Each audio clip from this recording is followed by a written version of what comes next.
పాలక వర్గం. రంగాపురం జమీందారు వీలు చిక్కినప్పుడల్లా తన జమీలోని గ్రామాలను సందర్శించి ప్రజల మంచి చెడ్డలు విచారించేవాడు. ఒకసారి ఆయన రామాపురం అనే ఊరు వెళ్ళినప్పుడు గ్రామ ముఖ్యుల సమావేశం శివాలయం మండపంలో ఏర్పాటు చేయబడింది. జమీందారు గ్రామాధికారి వేదిక మీద కూర్చున్నారు. గ్రామస్తులు ఒక్కొక్కరే సభకు రాసాగారు. కానీ వచ్చిన వారంతా వేదిక ముందున్న 4 ఖాళీ కుర్చీలను వదిలి వాటి వెనకగా సర్దుకు కూర్చోసాగారు. జమీందారు కొంచెం ఆశ్చర్యపోయి, కుర్చీలు అలా ఖాళీగా వదిలేశారేం? గ్రామ ముఖ్యులు కొందరైనా వాటిల్లో కూర్చోండి అన్నాడు.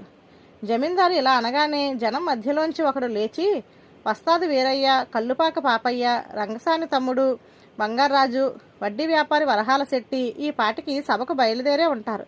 వారిని కిందన కూర్చోమండం బాగుండదు కదా అన్నాడు. దానితో జమీందారుకు గ్రామ పరిస్థితి అర్థమైపోయింది.